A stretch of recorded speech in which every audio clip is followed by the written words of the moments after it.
Il dato reale è proprio questo, che improvvisamente questa emergenza ha fatto sì che il concetto di digitale, o meglio, la tecnologia digitale, la digitalizzazione sia diventata un elemento di vita quotidiana. Questo cambia l'approccio culturale, perché se prima noi vivevamo tutta una serie di cose in maniera analogica, nonostante il fatto che esistesse il modo per farle in digitale, oggi invece le stiamo facendo in digitale. Allora, se da una parte lo stiamo facendo in maniera forzata, questo è vero, perché ovviamente non abbiamo grandi alternative, però dall'altra parte stiamo facendo un'esperienza che ci permette di capire che oggettivamente quelle cose che prima facevamo analogicamente oggi si possono fare digitalmente. Il che vorrà dire che domani, quando saremo, mi auguro che sia veramente domani, fuori da questa emergenza, completamente fuori da questa emergenza, non saremo più disponibili, probabilmente, ad accettare di tornare a fare analogicamente qualcosa che abbiamo fatto in digitale e che abbiamo avuto esperienza diretta che si può fare bene, meglio o ugualmente in digitale, o comunque più comodamente in digitale.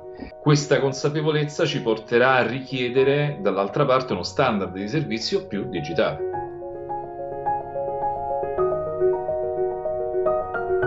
I clienti, quelli che noi definiamo clienti, si aspetteranno dalle aziende una performance digitale. Sono cambiati i termini di paragone, no? Per cui sia il livello di servizio, ma sia soprattutto anche la comunicazione sarà sempre più digitale. E le aziende dovranno rispondere e mantenere quello standard, il che comporta necessariamente lo sviluppo di competenze interne o esterne che siano in grado di governare questo tipo di nuove richieste, di nuove esigenze.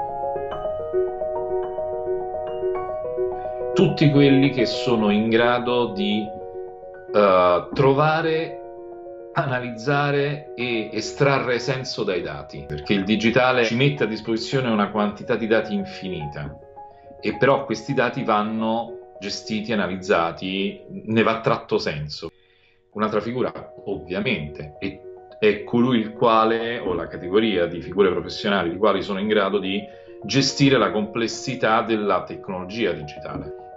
La digitalizzazione dei processi è un'attività da un punto di vista tecnico estremamente complessa, che deve rispondere da una parte appunto a tradurre un'esigenza in un'applicazione, in una soluzione tecnologica funzionante, ma dall'altra parte questa applicazione, questa soluzione tecnologica deve essere pensata, ingegnerizzata e realizzata anche per nascondere la complessità. Per cui questa è la seconda macro categoria. All'interno di questa apro una figura ulteriore, è l'esperto nonché il professionista della sicurezza. La terza figura, la terza categoria, io lo definisco le persone che sono in grado di governare i processi di comunicazione, di costruzione della brand reputation di un'azienda. Qua stiamo parlando di un professionista che deve essere in grado di conoscere il suo pubblico di riferimento, anticipare il modo in cui quella comunità di stakeholder reagirà a determinati messaggi, così come li percepirà perché verranno emessi in una certa maniera, e quindi in sostanza riuscire a governare la percezione del brand, dell'azienda e del messaggio stesso che emette.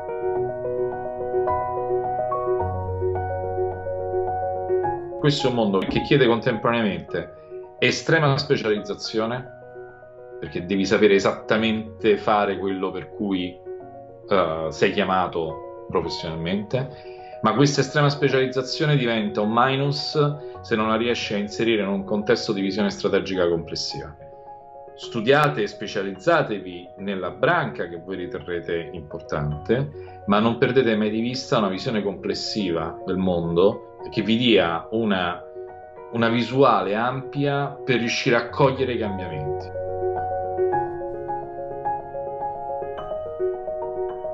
Quando è scoppiata la pandemia, i giornali hanno percepito che quello fosse il tema, non capendo che in realtà questa ossessione, questa compulsione a coprire il tema, ad esserci per l'esserci, in un mondo come questo dove tutto diventa potente in termini di messaggio, ha fatto sì che in realtà i media internazionali, non solamente gli italiani ovviamente, fossero i principali artefici di quella che è stata definita l'infodemia, cioè questa iperproduzione di informazioni non governate e non mirate esclusivamente al dare la migliore informazione possibile in una situazione del genere, e quindi è stato trattato in maniera, se vuoi, quasi spettacolarizzando un problema. Ma il problema finale qual è stato? Che questa spettacolarizzazione ha fatto sì che le persone poi nel contesto digitale cominciassero a commentare, a reagire, a costruire delle narrazioni rispetto a quello che leggevano, quindi delle interpretazioni pubbliche, creando delle narrazioni sganciate dalla realtà. Quindi se una cosa dobbiamo imparare a fare come giornalisti è capire che noi abbiamo una responsabilità enorme, ancor più in questo momento, perché noi è come se parlassimo a un pubblico all'aperto, tutti commentano quello che noi diciamo e quindi ogni elemento che noi diamo diventa narrazione, diventa realtà, e questa narrazione, questa realtà che si amplifica attraverso il digitale, dobbiamo essere in grado di governarla. Non siamo più i detentori unici dei flussi di informazione, siamo però ancora quelli che hanno ancora forza da questo punto di vista. Dobbiamo diventarne consapevoli e quindi più responsabili.